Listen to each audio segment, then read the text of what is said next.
tua le nei tai au. Le ala fai mai whanunga le lei.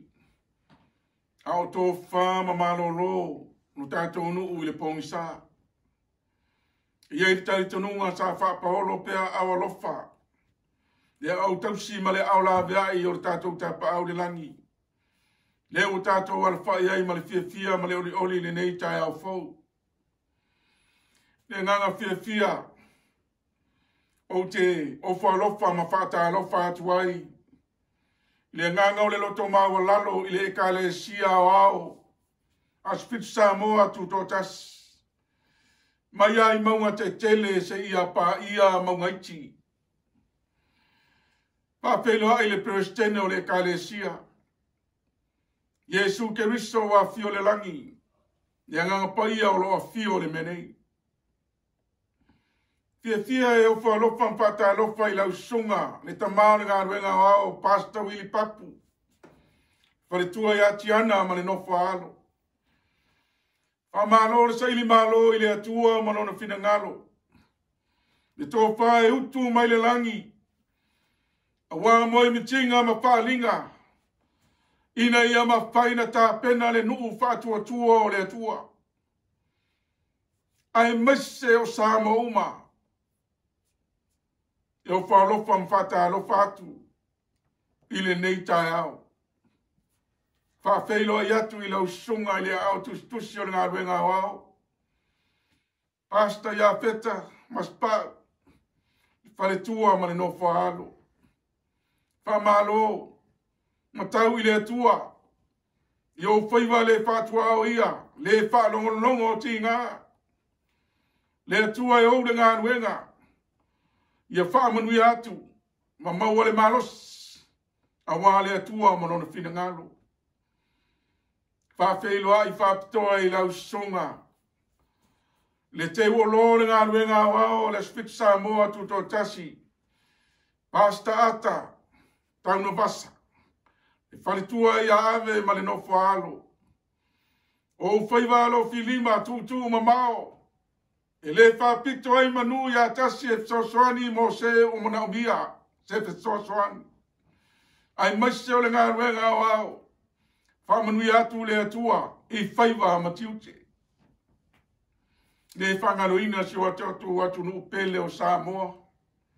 Maua manoa, tātou te, tā puai pātasi ai, i lungo nei po kalame, i upenga te whailangi.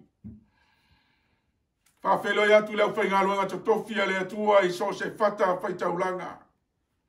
Whale tua e maise o ainga. Whamālore ngā lulue i le atua monon whingalo.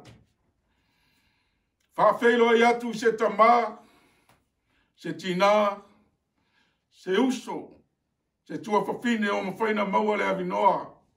Tātou te tāpua i ere nei tai au. I le suafa manu mālo Yesu ke riso. O te o whaalofa ma o whātā alofa atua i tā alofa, tā alofa lava. Tuina atu le avanoa i le au whai pese. Mo le vi inga i ta tala ina i la tātou sauninga.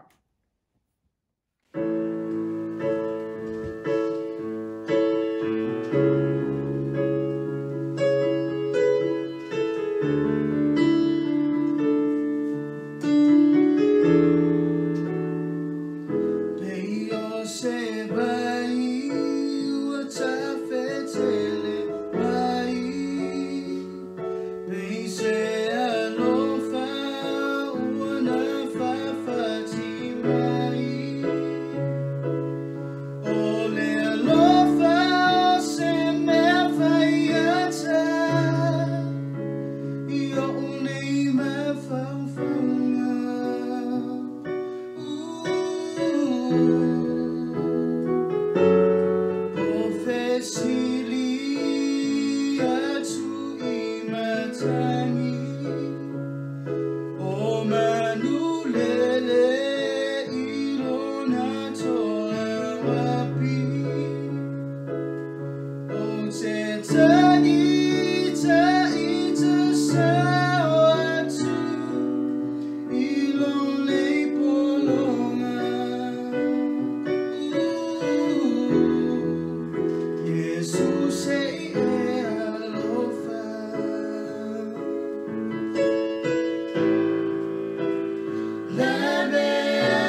Tātou te talo.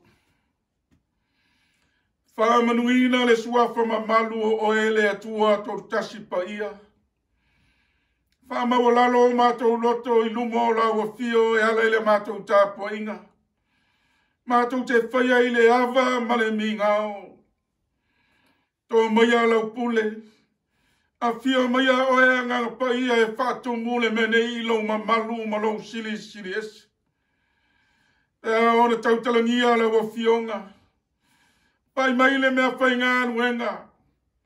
Ina ia whātu muina I lau lava mana I le ngana e whānau I le tu waso. E mamoli atu ai lau fina ngalo a o mai.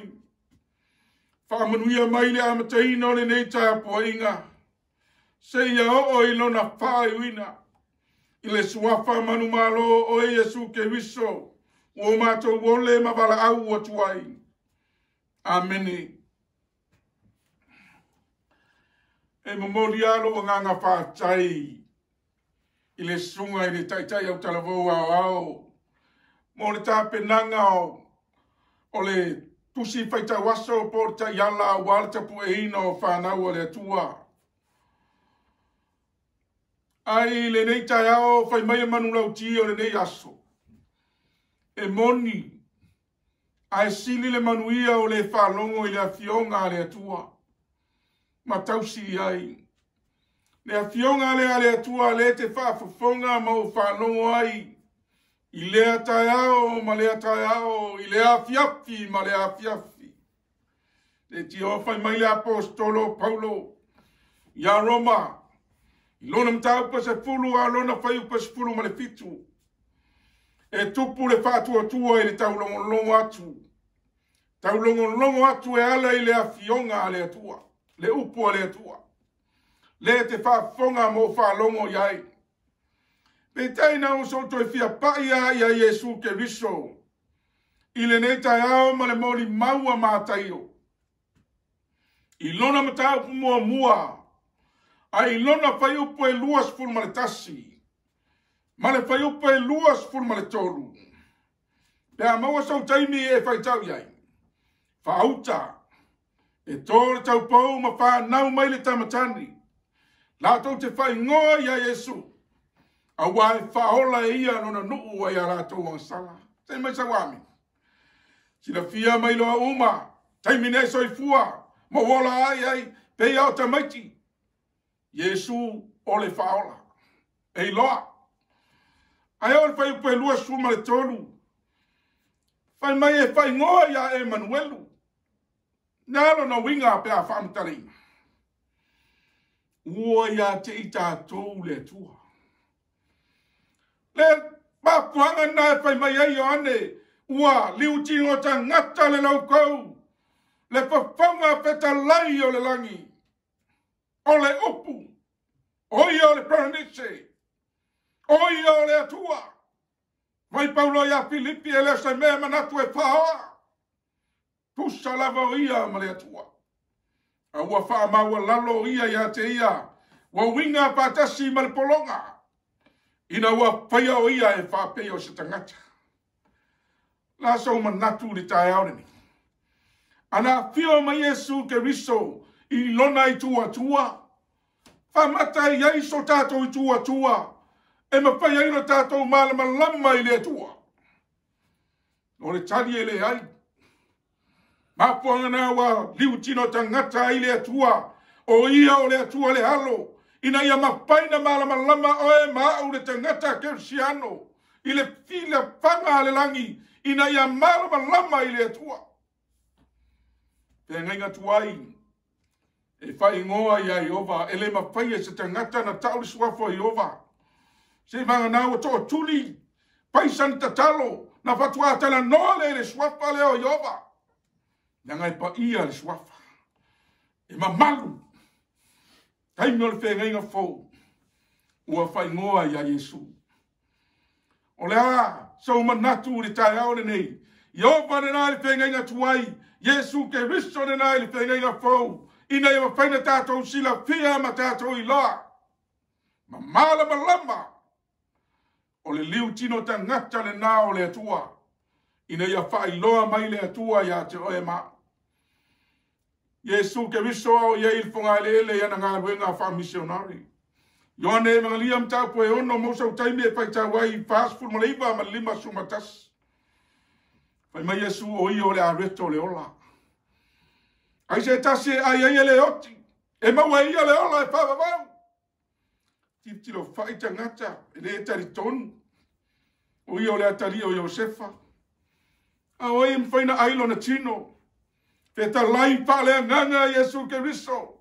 E le etari tonu. O Yesu, o ia o le tua, o ia o le alo o le tua. E vai atu ia Peteru o whaariu Peteru. Mai whitalenga Yesu, Peteru. E te fia anu ai foi moe. Ao le tāu o le nao Peteru le tai aunani. A mātou wō ea ia te ai. O lo ia te oe upo le ola. E loa e Peteru. O la ia Yesu. Le upo le ola. Wa fio Yesu le langi. Ai tu ina maile na fionga. Ioane ono sumalito. Leto ya ngalo tino I se mea. Au upo te whai atu ai. Lea. Lea fionga le atua. O le nganga ia. O le ola fo ia. Le kalesia. Samoa. Ana le. Tu ina mai le fionga le tua. Se manu ta te le mana lama I le tua. Ao I wata oto ai. Le tō wha poto. Le tō wha ta mai. A le atua siri ese o le langi. E me sa wamini. O ta uana le nei tai au. I le maua filipilia le nei tai au. Tu se ngā ruenga. Mo li maua le awa apostolo. Tu se al fo mai o Luka. Nā nuenga lona tā upo e whā. A lona whai upo e spuru ma le lua. Pāpea lona whai tauina. E le ai whai se tasi ua iei le ola. E le ai lava se isi ngoa I lalo le langi. Ua fo ina mai I tangata e ma whai ai ona wha ola ina ai o I tātou. E I loa e Peteru. E le ai se si suwafa. E ma whaina wha ola ina ai tātou. A le whai mai Peteru. A mātou wō e ia te ai. O lo ia te o e upo le ola. Tu se ngā ruenga ni mtau mua whai upo e walu. Au whewa Yesu malona au soo. Na tau e Yesu I le awa apostolo. E ele taime e alu ai. Ai ale e alu Yesu. E le tu ina mai le sili. O le anganga pa ia. I le nata e au whai mai whamtalanga le fo mai o Luka. Ina ua. Petalai mai Yesu. Ai maua e o tau le mana. Pe a fioi foi lunga ia te o tau le anganga pa ia. Tau te o ai Jerusalema. Iouta ia uma. Samaria. Matunu inga uma o le lalolangi. Ona si tia I foleo Yesu I le langi. I le aso Pentecosto. Ina watasi loto le awa apostolo. Na lato wa ai, le matau tia, ina wa fioipo le ngapa ia, I lunga ia te lato. O ina na wha malo sia I le loto le apostolo. Peteru, ai maise le apostolo, e fia ai, e moli mau, I le suwapa lea, le suwapa o Yesu Kristo. Le whai mea ta matua I tai aone nei. Ele ai se tasi ua iai le ola. Le ai lava se isi ngoa I lalo le langi e whai o whaola I na ai o tātou. O ai le suafa lea. O le suafa o Yesu Keristo. Pai mai le o le tāu tūne nei tāi au. O le suafa o Yesu Keristo. Uo tātou wola ai. Ana se noa le suafa o Yesu Keristo. Se manu tātou te le ola. Aina whanau mai whai mai o Yesu le whaola. I loa mai a ola teti o Yesu o le whaola. A le whesili ni nai tai ani. A se noa ma le suwapa o Yesu. Tātou te le ola. E te talia le suwapa leo Yesu. I lo whatua tua ma lo talitonu iai. Ona e ola lea. Mo more Yohane mtau po e lima fai po suta sulua fai mai o le nei po ile mau o fo ina mai. O le wai ate ia le halo, wai ate ia le atua. E mau a po ia le ola e pao vau. Ai ate oe le halo, wai ate oe le ola. Le ola e pao vau. O le ta ua nā le ngata uola. Le tangata ua ia doa matalia le suafa lea. Le ta tala noa ia le tai hao nei. Le suafa o Yesu Keristo. Maenga mo le whea. Ia whai mamori mau wha maoni a Yesu. Ia whai mamori mau wha maoni a Yesu. Pe fia ma fia lotu. E tasi ale Yesu lai mori mawai. O le suafa ale o Yesu. E mori mawai. O mātou. O mori mau a Keristo. O mātou. O leo paria. O asto e ngatai. O mātou, a maua Yesu, maua, paua rana. E tau na matua I loa, re mori mau pe moni. Pe wha maoni, le Yesu le nae mori maua. Ma fuanga nai whai mai Yesu le maa tei o mtau po sifuru. Tolu suma lua ma tolu suma tolu. Whai mai Yesu a whai te maa tau au. I lo ta maa o te maa fo e tau oi. A whai e te whawhiti a te au o te whawhiti fo i a te oi lumo lo ta maa. Le tioa. Alanga le apostolo, ia Roma, tau mua, pai upos por maleano, o tele male tale lei. E tale le lei ia Keristo, langa o le manda la valea. E ma fai ona faola ina I lato uma, o e fatua tua iai, tale tonu iai. Ka ua na I tai haone ni. Ai mai tau e I tai haone ni pe e ma fau iai. Ili mori maua pe teru ina ua wha amaro sia o ia e ala le mana o le angapai. E alu e mori mau le suafa lea. Ina o atu ma Ioane. Au nofo le tamaloa I lumo le whapa o longa. O mata ngō fie. O lana lea tautua. E nofo ai e aisi ai. Ai o tangata I tongo trasa e tapuai. E ina o atu Ioane ma pe teru. E mai wa nau mai. Ni ta maloa ai a mua se mea mo ia I lea taia. E lei manatu fo ni ta maloa lea o le taia o lea o lona manuia. O le taia o manuia, le taia o lea mo ia. Fai mai ina wa vai mai ni ta maloa, fai mai ni fa mtalanga al fo mai o luka. Pe talai mai fai mai tu spaia. Fai mai pe teru. E le ai sau a rio, po sau auro, a le mea wa ia te au, o te abatu le ia te oi, o lea, o le suwapa o Yesu Keristo le Nasareta, I nā tu e lunga, I nā savali, e mai sau ame, mauti noa le le e pe teru, wa ia te ia le mana o le ngangpa ia, e ma pai ai, na ia tali tonu ai, I le suwapa lea. Ma fuanga na le fefe ai. E ala le mori mau.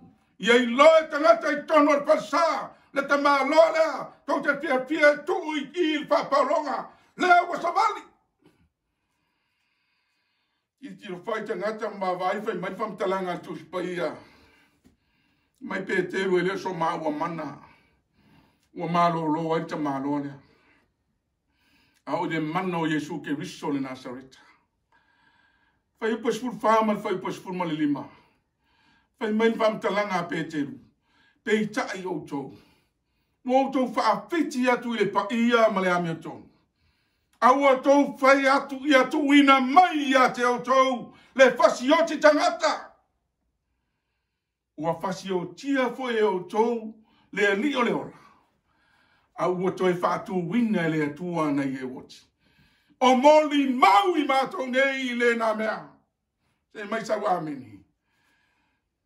Le tari tonu ia Yesu whai mai wo mai lona au soonga hoi li po. Ai mana o le apostolo pe te rue ta watu ia te la tau o Yesu ua tae whaatu wina mai ele mana le atua. O mātou te mori mau wai i le nā mea. Ai mai tawin mātai o lusu whāwhai po sumal wha. O le whi au e tāra ina e whai ma mori mau. Atu nuu i tua inga ngana se. E ui ara pe o le tongi sa moa le pe nchala i le whāwhanua. Ai le misi le wala au e nao i la o i anu mori mau. Manao e tau ia te oe i tai aune ni. E leo se whi au o se tala le lei ale e ka le siaso fitu sa moa tu totasi. O le pe au o le tala le lei a Yesu Keristo ina ia vatu e pai ma mauri mau. Ameni. Fe au a mino tolu o le fe au o le atua. E leo se fe au o se lotu o se fitu. Whaftai o tātou uso le lotu tele na lato o langa ina le fe au. O le toia langa ina le fe au. Le fe au o le tala le lei. Le fe au o le lave ina mo le whanau o tangata. Makuanga na e manao ai pe teru e tau mai a te oe mauri tai hara nei o ia le tangata e matua mori mauri swapana. Le suafo Yesu Keristo. Kalesia o a mai lau mori mau. O i loe tangata le Yesu le na te mori mau. O le Yesu moni alena. Ia mawhaina i loe tangata e wha maoni le Yesu le na e te moni mawai. E mafu pau le ngā wenga mtau pa sifuru whai pa tolu walu tolu iwa. Te manao a pe teru e toi wha manino ma wha mamalama atu. Le tatala o le tala le lei e le whailo inga e le tuas tangata. Pai mai pe teru o Yesu o le Nazareta.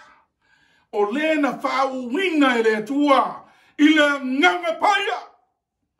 Male mana, o ia safe mali wai, maanga le lei, ma wha malolo atu, ie ua whaato i lalo ina umalava, ele ti Apollo. A wasa ia te ia le atua. Saanga le lei, sa wha malolo, i ta ngata na whaato i lalo ina le ti Apollo, a o ia le na, whai mai pe teru, ta ia te ia le atua. E alta e aureni. O ia te oe le tua. O ia te au le tua. Le atau le ngangpa ia. Le persona lona tolu o le aina atua. Nā e mawhai ai. Le tari tonu ai pe teru. Le fefe ai e mori mau. Le ngā lai ai le ngangpa ia. O le soi le mawaia. O le aina atua. Le atua le tamā, le atua le alo, ma le atua le ngāpai. Pai mai whai pai tōru suma le iwa. O moli mau po i mātou, i mea umalawa na paia ia, i le nua i utaia, a toa mai o salema. Ea, o le na whasi o tia foi, e i lātou, i lo lātou, wha atua tua. Na lātou whasi o tia, i lo lātou le wha atua tua. Ma lātou whaatau tau le nā. O le tāu o le nā. E rei tari tonu iai. Nātou te lei. Tali e ina o lātou loto. Le suafa leo Yesu. O le suafa e mawhaina whaola inai. Whai mai le moni mau. A le apostolo Ione mua le Ione mtau mua. Whai upoe rua. O le mea sa iai tanu le amtanga. O lea. Na mātou whaalongo longo iai. Na mātou wawa ai atu iai o mātou mata. Na mātou mata ai. Na tango fo iai o mātou lima. Ia le lau kou le ola. Na whaalia mai foi le ola. Na mātou vai atu. Mātou te mauli mau po iai. Ma ua mātou te watu ia te o tou. Le ola e whawawau. O le nā sari tamā. A ua whaalia mai ia te i mātou. Ta ua le nā. O le mauli maua Ioane tai aone nei. Na wa ai. Na tango iai. Ai ato ma le taritonu. E leo le atare nā mo le ato e tau whisiri ase i longa i vai. A whea le whātua tua le na e tari ai suafa le. A le winga le nā ti tumo toma o le tangata e le taritonu. E pai atu Yesu o toi tu sai fua manu malo mai. E i fau rima so vai e. Ia, leo tu le. Ia, ina tu e ta. Ta ua le nā. E manao se i vai ai. E manao se i tango ai. Te mai sa wa mene ni tai. Ma fuanga na luta noa i tai au ni. Ia i loa le Yesu moni. Le na e te moli mawai. Vanga na lua o le whea ua tai au ni. E sa wa ina le tangata whātua tua. Ono le suafa lea. Suafa ai. Le suafa lea o Yesu Keriso. E te mai tauina i tai aone nei, whai mai e saua aina, le tangata whātua tua, ona o le suafa la, le suafa ai. Le suafa o Yesu Keriso, le Nasareta. I whain tātou vāvai e le mātai om tau po e lima. Ai mai tauina i e whai posfuruma suma tasi o lo tāua i Yesu, i ana whamnianga, whai mai amu i o tau, e saua aina o tau, ma tū la po aina, tuaina pepala o tau. E o mai mātai o se fulu. Ai mātai wina i e whai po e lusu ma lua, ma le tolu su ma le ono. Whai mai Yesu, e ino sia ma tū la po ina o tau e tangata ono roingo. E whai po e le tangata ma fili o rona ainga. Ono o le suafa lea. Ia tau mai tau ia i le whātau oto le lulu seito tau whama nino ai le tali a Yesu ino na toi a fio mai. Ma le whātau puna ino i Jerusalema. Mātai o mta apos ful maritoru. A olona whai upo e luas ful maritas. E te mai tauina i ei whai mai whamtalanga tus paia. Ina i pai ana e loa ma o loa le tai aona nei. E tu tupu sawanga. Ona le tupu leo le fatu napa ui nungo le papa. Ona e titi le ele sai ai. Na tupu na ola. Susuru le la. Vera sia wa mangu mangu. O le fatu o whaale tu mau o le ato le tangata. Ua le aise patu atua e tu mau ai. Ina watu tupu o sawanga. Ta ua nina e nei tai au. Ai mai tawina. I le mātai o matau po e luas ful marifā. I le whai upo e iwa. E lisi mai e Yesu. Whai longa i mafui e taua onge ma whamai. Ai o le whai upo e walu. Whai mai Yesu o le amatanga i o poponga. Ai te oso mai whai upo e iwa. Pe atu tupu whai o poponga.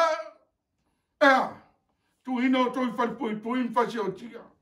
Ina i o paina e loa mau i loa i le tai aore nei. O le mana onga na o le langi. Se i tau mai a te ae. Whai mai Yesu. O na rātou tu ina tu ai lea. O tau i poponga. Ma rātou whasi o tia. O tau. E ino sia foi o tau e no oma. Ona o lau ingoa. Ma fuanga nā le kare sia lau tala noa atu ai tai aore nei. O lau te tāna noa atu i le saua ina. Ina e mawhaina tātou i loa. Le Yesu le taritonu uma i ai.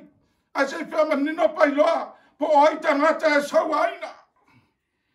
Luka am tau po e lua sumantasi whai po spun marono. E tu ina tu foi o tau e mātua. Ma uso. Ma aina uma.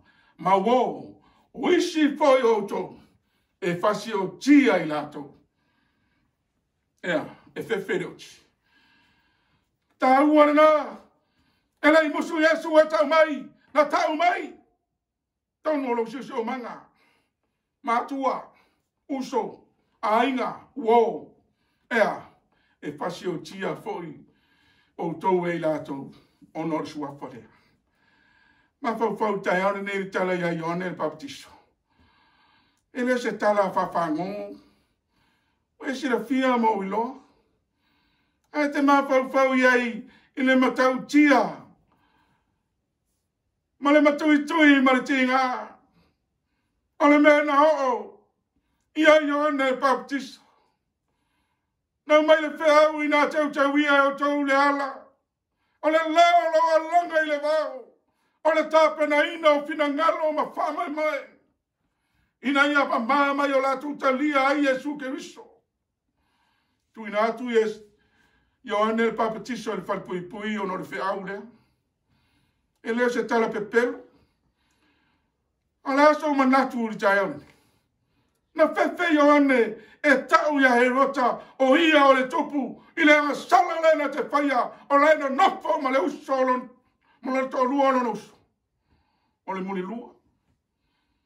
Ma fuangana na ita i e tia. Ma na a tau ia sa lo me ilo naso whanau a pe sili mai lo tama po le asa me te manao ai na e pailei e te manao i le ulu Ioane le Baptiso i Satana. Sawaina o no le muri mau. Sawaina o no le suafo Jesu Keriso. Mafuanga na te manao tala noa ia te oe i tai au ni. Ale asa tala ia se te whano o tiakon. E la unga le suafa lea, ma whai loa pea, ai manao le tuspaia, e tusi mai e tau mai ia te oe, na petongi ma. Ma mafa upo se te whanoa o i o tiakon. O tau e o ma aaua. Ma ua le peo tau meina ta linga maloto. Le ma paina ta tala ta linga e whalau mai. Le ma paina ta lia e le loto. Le fe au ma le tala i disu wafo lea o Jesu Keriso. Ina wawai atu se te whano ua ma noa le langi. Na ielo atu ai le mamalu o le tua. Ma Jesu o loi le tu tama tau o le tua. Nana pālaunga wa tau le ingoa Jesu. Whai mai na ta puni ta linga. E le pia pālaunga i le ingoa Jesu. O atu ma le loto ngatasi. Tu lei atu ia te ia i tu o le ai. Nā watu le ona ofu ia saulo e whai ma mori mau. Ai pe tongi ma. E le tasi e le lua e le toru ni ma. Na matua tau aia. Si tau ai foi. O ai tu te esi na ola. Tau aia i oti. Ale alim tau tia. O se awa o mai se te whano i tai anu. Ai mai se te whano. Jesu. Ia whārua mailo o nganga i atea. E mai sa wami. Ai o e tu la lata na oti se te whano. Ai whai mentus pai ana matua atu e alanga ma le leo tele se te whano. Jesu. Aua le e tuina atu ia te latou le nei ang sala. Langa latou te lei lo le mea o latou fai. Ma nei ale awa o mai se te whano i le loto maua lalo. Ta lia ngō fie ia. Uinga o tala le lei e peo se me suama lie no na loto. Ma fuanga nau te whai atua i le tai aurani. Sawa ina le tangata whatua tua. Le tangata e whātua tua, ma tali tonu i le suwapa lea, le suwapa o Jesu Keriso le Nazareta. E tala noi a Paulo le tai aune. I le tau siringia le tala ia Saulo, lewa vea ma Paulo. Saulo lea na tu iai ofo se te whano, e whai mamali mau. E le whaafiti le apostolo le ngā ruenga mori mau. E ati le sila le tusi, le lua ko nito la untau pa espulu ma le tasi. E te mai tau ina ai, mamata, whamatala ina le apostolo. Ta peo se vale. Puapunga o sawanga, ma mea na o ia te au. E atu lima e atu tolu le sasa ino au i la au. Tau mai e Paulo le tai au nei, whaasa fuluma le iwa au ta. Te lo te lava au ia se tā se tas. Nā se asa fasia o rau tamā se la. E awa wa leu. Aore tā ua ne nāre tai aore ni. E lei loa le apostolo. Pai mai le apostolo o whaolanga tuina i whaipui pui o le awhatia usa pepelo tangata lo nu paleanga ia te au. Ai tasi le mea na tau mai i le apostolo. Tuia o te popole o na o le kalesia le tua. Ai are tai aore nei le kalesia. O e popole le kalesia. O e popole o la o mai le oti. O na o le whamai. Me nau te manao e tau ia te oi. Le ngā ruru mawhi. Una sola ile o le whātua tua o le stangata. Fefe mawhi. Mi sela i Samoa. Ere toi tala noi mutua ngaloa. E sau whamai sai. E fe me ta vili whanau, ta vili a inga. E o mai ona whamai oti. Fefe oti. Ai fie ola. So o le laurangi a toa i whamai. Mo nofo fifi le mu. Aole mana ongo le whiau. Ia tā pena ina oe, tā pena ina au. Le ta ngata e whātua tua e swapa lea. Ina ia ma whaina e loa. O le oti. Sawa ina. Tu le palpui pui. O whapita auli. Ma pua ngana. E ta tauna ui ale ta ngata. E pātua tua. Ma tari tonu le swapa lea o Yesu. E mai sa wamini. Pe whaingofi. Pe whaingata. E alua. Pe timu pe la. E alua. Aisha, le ngor swafa leo Yesu. Aore fasili. Sili leo te mana o e whata wa ina i tai aone ne tutu loa i vāenga leo. O ai e sawaina. E tauna manino. Po ai e sawaina. Pe sawaina. Tangata uma. Lai ala langa ya Yesu. A le fia i loa i taimi whaheiu. O whainga mea le tua. Po ai tangata e sawaina. Mai fsiri o ai sawai o le tari o le whanau o le tua. O ai le whanau o le tua. Whai mai mātou o le whanau o le tua. Whai mai o tau o le whanau o le tua. Whamasino ai tātou po ai whanau o le tua. Ai tauna Yesu po le tua e whamanino ai mai lo ai le whanau o le tua. Iona evangelia mta mua. Ai lona fai upa spuru malua. Ai mai mo mau ioni. Au ilato uma. O e na talia o ia. Ma fa tua i lona swapa. Na ia batu ia o le manuia. E ta ua i lato o le pana o le tua. E me la sawami. Ta ua i o le atari ima le fafine o le tua. Pe ai fa tua i le swapa le. Le swapa le o Yesu Keriso. Ele nau nei whātua iai, na pule leo i lau mea whai, e te whātua iai, ma papa tiso, tanu mia le tangata tuai, toi tū mai o le tangata whau, ma whangana whi me mareko, a le papa tiso, e whasalaina, a le tangata e whātua, ma papa tiso ina, e whaolaina. Amen. Tā ua ni nāri tā haore nei, ina ie lo le tangata whātua, o le tangata e usitai le mea whai mai e Yesu. E le usta isi mea. Ai le usta isi mea. Usitai po le ale me fai mai ele a fionga a le atua. O le fina ngalo le nao le atua. Le no fai atua i le amatanga.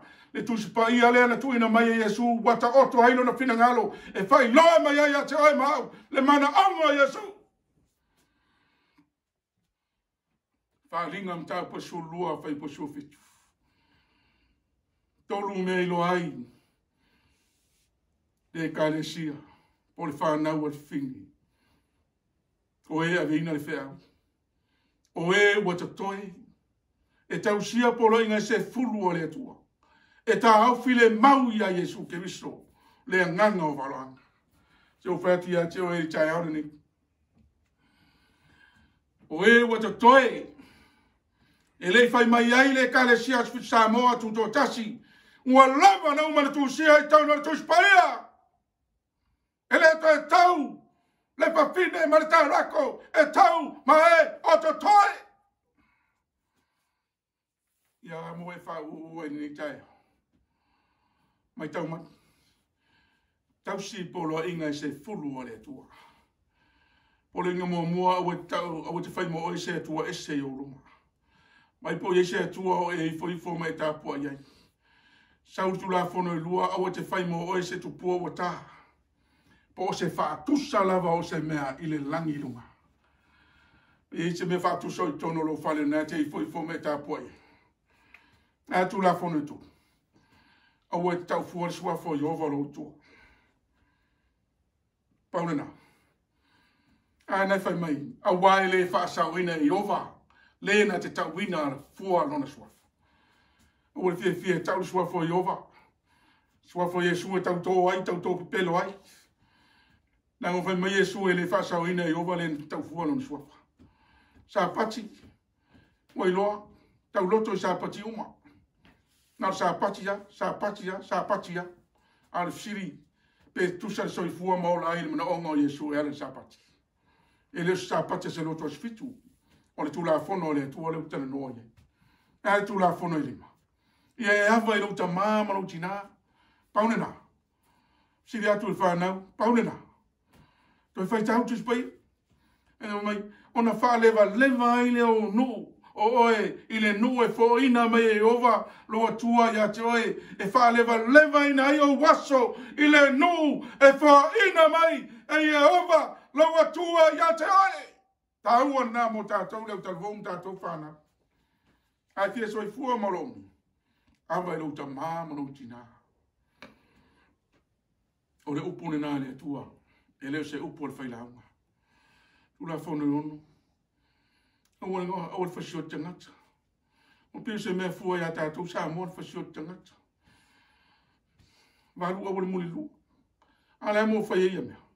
A foi wala unga nunga pule la a maua ia su ala to e mala tu la fano e te la tausia tu la fano e te ola ai e ala la tausia wa usitai wa ala amen tu la fano iva o te mon mo pelo di lutua se te vai lo mon ma e lo mon mo pesa o le Yesu na te mon mo e o mon mo pelo fa nga sua fo Yesu ai le loele mo ele sa to ya sa o ele sa pe a wa fa me le sa on ta wona tu la fono sfu ya a wo te manga o le fali na mo fa pe me mau ine ni ta ya me ma fa fo tu la fono sfu a wo te manga o le fali te mo o le fali mo ma me o mana ye a mata mo ya mata le ava te ta to me mai o le tele no le mau ta ma a ta to china em fai no fai atu la wava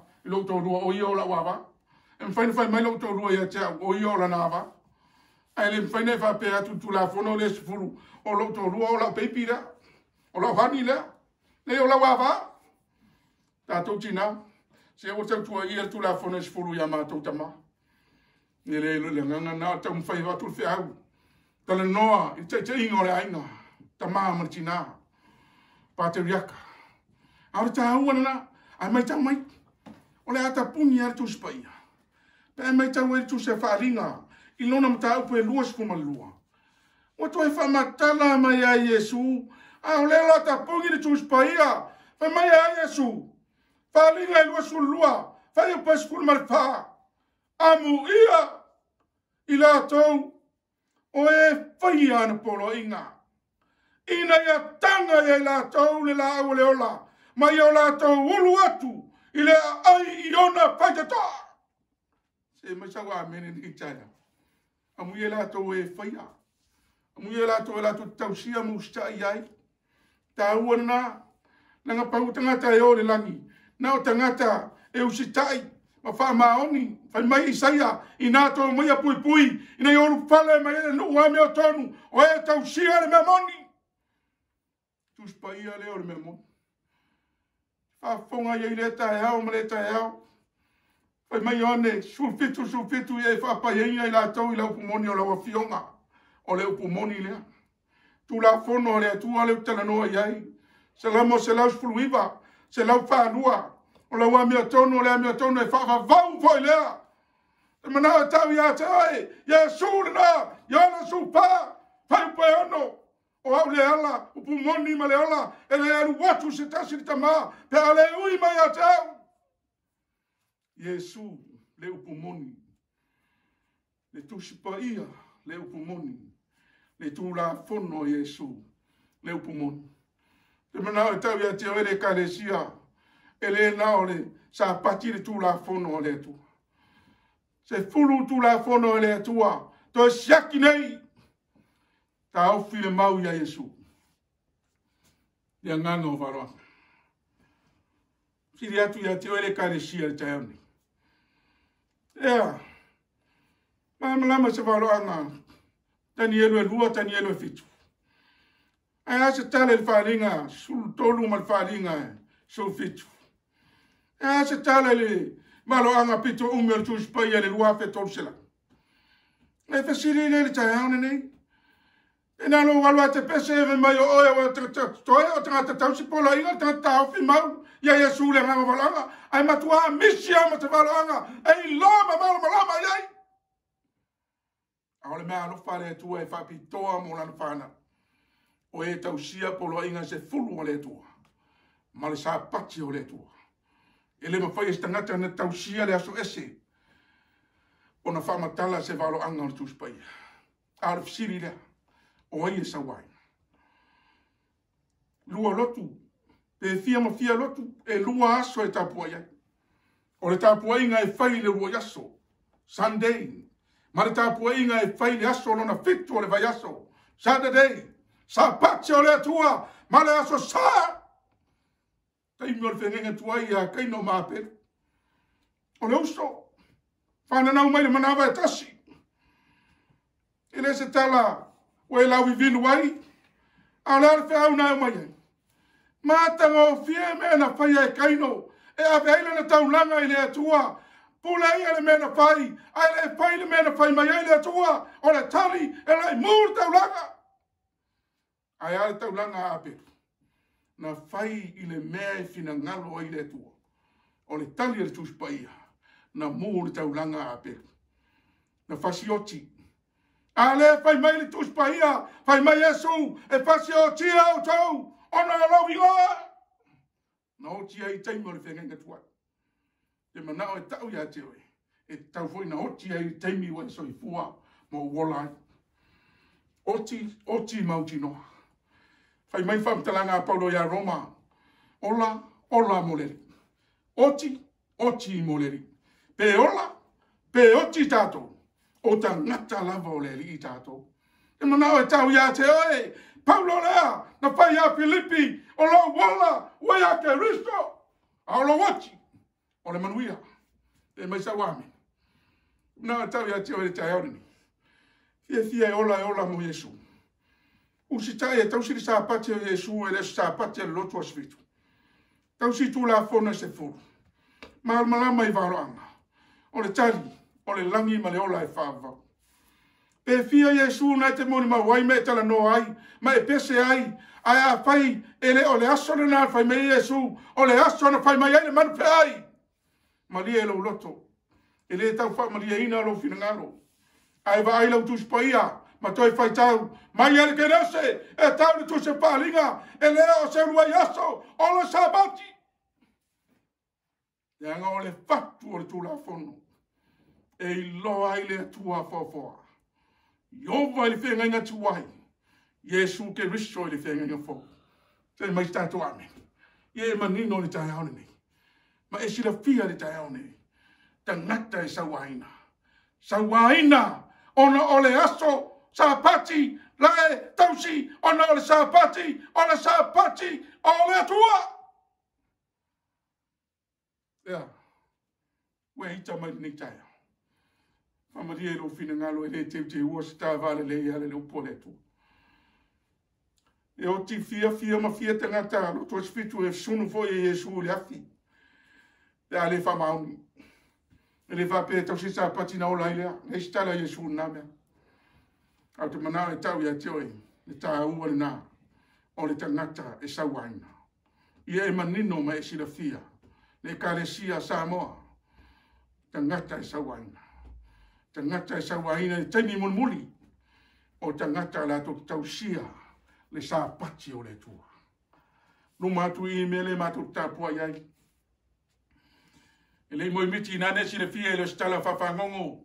Tau sanga sem vai atu nei. Na mali liu waita ngata i tono le farisa. Mosa lemi. E le mamawa ma le mele mato te lotu wai. Mua ngalo fone na tala. Au le taimina na matua au ina ile kalesia. Ina ia aua nei fefafe pa naua le kalesia. Ile oti. Oti. Oti mo Yesu. Hola. Hola mo Yesu. E luma fui ele mauti nei por vai asontene. After ya te la to intervili mai. O ama yo to ma fui. Tu le manu ia mato. Siria tu ti na male kale sia mani so la to. Tu la ngona ma fui. Te le la ngona. Tau le la ngona o ma sani o ma to tino. Ile taia I ma fa fita u le ma fui e le ni ma fui e ta to te fa fa ai. Pe solo muli ai. Au me tātou te whawhi tai ai. O lo whātau nuu pēre upo le tua. Au le temi whai. E lo ai. Po ai lea la sawaina. Karesia. O le wane tau sita pati me lotu. Ne te ua sawaina tangata lotu. Le aso mua sawaina toi funtau. O me vainga lo tolu mo fia. E whaingo fie. Le alu ya Yesu Kiriso. E le whainga tā. Fia ma fia tau sanga o lotu. Ai whai mai ai whainga tā le alu ya Yesu. E la o Yesu. Ono au. Ma whanga nau whai toi tai auni. E whainga fie. Si le whainga tā le alu ya Yesu. Ai whainga tā o whewhere oti. Ia leo tau mai Yesu. Le se me pole ai. Au te mena tau ya teo. E whainga fie. Le alu ya Yesu. E le whainga tā. A le whai mai Yesu. I tātou whai tau whatas. I o tō mai a te au. O tō mo e ti ngā ina. Ma ma whatia I a venga. Ea. O au fōi e malo lo ai o tō. E mai whai pōi rosu mo leiva. I o tō a mo ina la uamo. Ma I o tō whāhua o mai a te au. A wā au le anga malu ma le loto a maua lalo. O na maua le au tō. O le malo longa mo o tō langa. Ta ua le mana onga o Yesu ri tai auni. E mana o Yesu. E te amo ina la na amo. Ma e whawa o ia te ia. O ia e anga malu. E loto a maua lalo. Na maua le o e malo longa. Mo loa nganga. Ai upo e torspuru. A wai a vinga o fiela wang. O lau a venga fo I e mamai. Tau wati le venga. Ma mafale a venga. Ai mana o Yesu e tau mai e teo e. Mo leo se apostolo leo fai mai. Au Yesu leo manao. E tau feta lai mai a te ae. Le tangata o nei. Sai tia. I mea ma mafa. I a venga ma mafa. Manao Yesu e o mai. Whawa o mai. Ma Yesu whawa o mai. Whawa o mai e tia. Wau e anga malu. Wau e loto mau lalo. Se to siaki lo finanando le tai auni. E mele apostolo Paulo. Ia Filipi e manato e siri ni si uma ia te. Loto mau lalo. La unga Yesu. La amata afa mai. Amu ia e loto mau lalo. A fai ele mau lalo loto. Ele mau isi whamunu ianga umana I nunga atu. Ai mana o Yesu. E ta pena mua. Lau finangalo. Ma lau loto. Ina ia mau lalo. E ave ngau fie la wam. O lau avenga foi. E mamai. Whafta Yesu. Lewa e tali. E whai ngau fie. E le whainga tā. E mai tau e le perum tau po spulu lua. Whai mua mai whai po e lua. Mau so taime e whai tau. E alu te manao. Ki whakaina le vahenga pito I lalo. O le whai upu mua. Mua whai mai. I nā tātou tu e se ia. O mea ma mawhauma. Lua. A toa maleanga sala e whaalave ngō fia I tātou. Tolu. Ia tātou tau whetuli. Male ono sai le ala tanu o io tātou luma. E leo whai mai le apostolo e sāvari vali. E musa. E whai mai e tau whetuli. Male ono sai. Aja. Le wala na tanu e patu. E pio. Nei te ua sulu ai le whatua tua vai. Aia. E mana e ve asa le aga sala e whala me lave e wafi ai.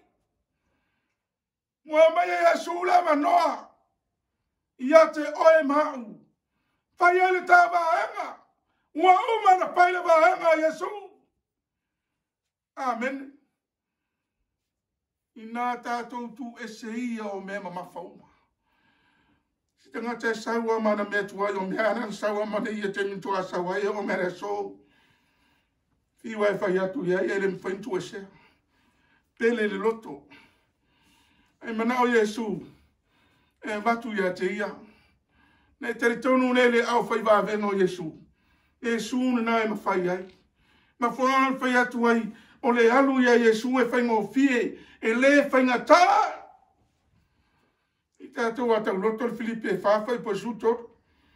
E le tia mai a whamau le maua tia mai. Whapelo tangata i waise maua tia mai. Mo tusi pai. E le ai. O le maua Yesu tau ia Paula tau ia Filipe e whai ma maua tu. E whai ma sini mo ti tangata e alu e ave lona soifua mo lona ola. Mo Yesu. Ea. O te mawhaia, mea lava, I le whaamalosi mai, o ke riso ia te au. Si le tasi e le lua, mea se me sa wamini. Whaamalosi mai, tatu te le mawhaia le tatou malosi. Tango e ta tala lau loto, whaamawa lalo lau whina ngalo ma lau loto, whaatanga Yesu, sei manao Yesu, sei whaunga ina oe, na ele whawhi ai lea, na e whaingo whiai leo la walu ia Yesu. Ia whai ol whai au, na e whai ma, whaewe lawe la walu ia Yesu. Ia whai maua lalo atu le loto ni ne itaia. Whai maa ngano leo whai ngarwe. A whai po ai ana e te le fie, wa vea maa wala e whainga tā ai la walu ia Yesu. Ama no le ia e te alu ai. Tātou foi, o e o malolosi. O e tau whātari se sau le o se. A whai o nete sau, wha maua lalo lo loto alu iai. E te re halu toi whai se rua sue ngā tala. Te aru te whai ai o sau wha maua lalo lo loto. Ti ngā ane ilo o e nete sau e te whai o e o se. O le mena te ilo eri tangata o loto maua lalo. Mena le mana o Yesu. Tu ese me mamafa. E ne toi tango ma Yesu. E ave ase. E mena tango ia o e whai. O le mena o te tango au ia e whai. E mai sa wamin. Ma ia wawa i atu ia Yesu. O lena te taita ina ma lena te whaato toa ina le whaato tua. Ba ia Yesu. Tu ia ilo soifua e tango Yesu e ulo lima ma taitai o e. Ai ua te taita ia Yesu. Te tango Yesu e whaato toa e. Whātua tua. Na ono sa Yesu sa tauro. Whātau waa ia te ia le maa. Ono leo di oli sa tu i ono noma. Laua nofo. Le tu tamatau le nofo ali o le tua. E whai le whaiwa o le whautua. Mo o e mau. Tā ua le nāne kalesi. A whaina whainga tāia pe teru. Na savali i lunga le vai. Ona te sila fia te iloa na savali. Aina ngoto, ona wasa sele me wawai e. Aina manao, Yesu e tau mai a te ae, e ma pai, e lona mana, ona pātino, le mea e te manao ai, ta e pātanga ina le ngā paia, i lena ngā ruenga na e pai te tonu i a te ae, lena e papatiso ai. I lau pātua tua, whai mai le apostolo Peteru. Ia te tasi masala maho, ma papatiso ina, ma pātua tua ia Yesu Keristo le Nazareta, o na maua le au tau, o le mea pohi puaina mai, o le nganga paia. Kalesia, le nganga paia le nan papatiso ia. Te whamanatu ia te oe, te haone ni. Le nganga paia nan papatiso ia e mawhai ei mea uma. Ai ma whau ri tala Yesu le mātai o. Ma tā upa sifuru malfitu. Ai mausa o taime e whai tau iai. Ole ataria stoina na le paure afi. Paure vai. te au solo na ma. E lei ma fai e le au so ona wha malolo. E tau to ina vai mai Yesu. E se wha malolo ina lo o tarile. Pa au so le afi pa ule vai. Mo le ma fai e lo au so ona wha malolo. E wha leo Yesu. Au te lai whai atu e ia te au tau. Ana pai lau tau pātua tua. O le fua o sinapi. Tau te whai atu le maunga. E alu malu. E mai whai upo e lua se fulu. E le ai foi se mea. Tau te le ma whaia. Mai Yesu. Si mana te taru. Ya ane antera ya kapo. E le ai foi se mea. Tau te le ma whaia. O e whai turu inga o le larolangi. Papatiso atu le suafa o le atua tamā, le atua le alo ma le ngampai. O i ele mana o le ngampai. Whai mai na o le tatalo, ma le anapongi, e o ese i mea whapena. To si aki lau mafutanga talo. Talo i le atua. E le tau le fiafi maritai hao. Mai stain panga noa. Tua i lo loto i le atua. Tatalo i le atua. Ina ia saunia o e saunia. Tatalo i taimi uma fai mai rea tolo polo ia te salonia tatalo e leo noa. Fai mai fo mai o luka e tatalo so au e pa vai mai. Ai ala na po. Se no ai sa po kala me le calcium fe tu fe fe o poni to an poni. E te le fa pe foi ile tina mal fa na ave yene ne yaso. Fa tanga ile tua. Tato te poni ai. Ioi. Te mana o le whiau le tai au ni. Ma wa ai a Yesu na te ina tūlo soifua. Ma lo wola. Tai tau e Yesu. Te tango Yesu e whaato toa tau. Sui loni me wa ai ai. Whale tonu no tau. Ma ai sao ya Yesu. Mena na whai e Yesu. Mata o tangata tūlo e whaasanga sao ai luma. E le stava le sau luma e whaasanga whapele wtawa. E le ma whai. A te mana o tau ya te o i tai au ni. Ma ai sao ya Yesu. Tango tu oe se tango Yesu e tai oe. Tango tu oe tu au ya Yesu se tango Yesu e whaato toa tau. O tau ana, ma whanga alo te whai atu ai. E whai ngō whi, le alu ya Yesu, e le whai ngata, ai ma whanga whai ngata, ai mai paulo ya Filipi, le au soe, te le manatu o maua. Aia, au le mea tasi o te whaia, o te whangalo ngalo, i mea wa tua nai. O te mamo e puno ai fo i mea o ni no manai. Tene tātou e musu e whaangano ngaro. Aia whai tau whai mei whaalango lango. Whaalango lango i mea o tuanai le ai. Whaangano ngaro. Whaapachi. Aia. O te tau sisi atu. I le whai longa. Ia maua ai le taui. Le atau. Na wala a wina ia o mai lunga e le atua. Ia Yesu Kristo.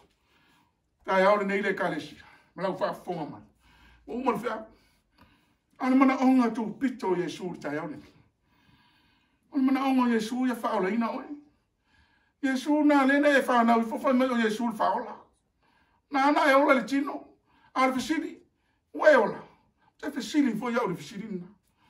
Le fisili ia faola ina.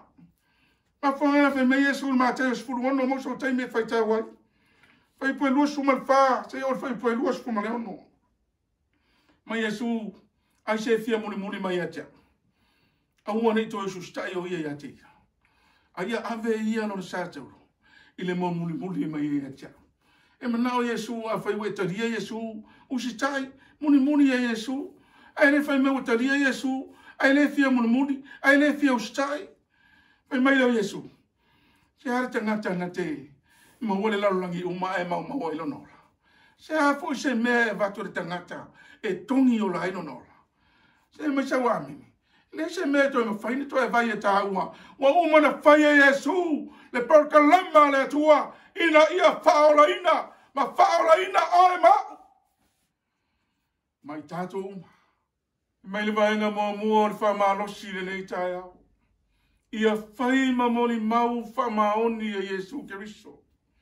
Ia ilo o e mau o se tangata e avea o se tangata e wha maoni na te moli mawina le suafa lea o Yesu Kristo. Ai mai vaenga e lua e saua ina le tangata e wha tua tua. Ono le suafa o Yesu Kristo e mafua ona sauaina ona o le suafo Iesu Keriso. Po le ola, po le oti, e le pepe. Vai me le vaenga lona tolu, e whaingo fie le alu ia Iesu Keriso. E le whainga tā, ta tala lo fina ngalo ma lo loto. E te alu ia Iesu, wa umana tā pena Iesu, wa umal pokalama Iesu, a o lau pokalama, ma lau pokalama.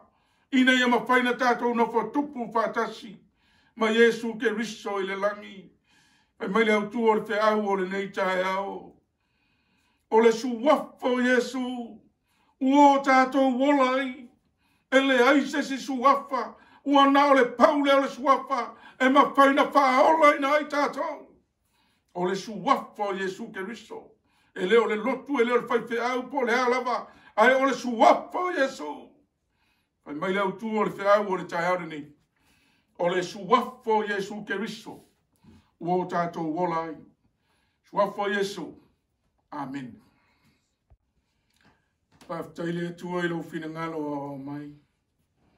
Ine mwhena mātou loto tele. Ungo mātou te fefe ai e moli mau i lo suafa. Ine mwhena mātou i loa po le ola po le oti. O mātou wola o yo au.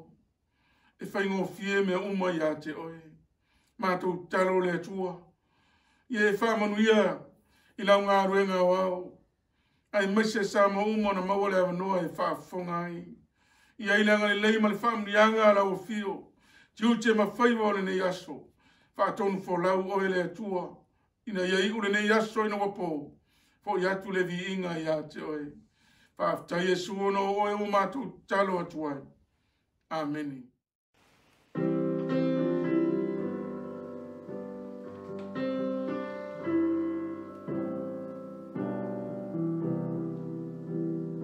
Thank you.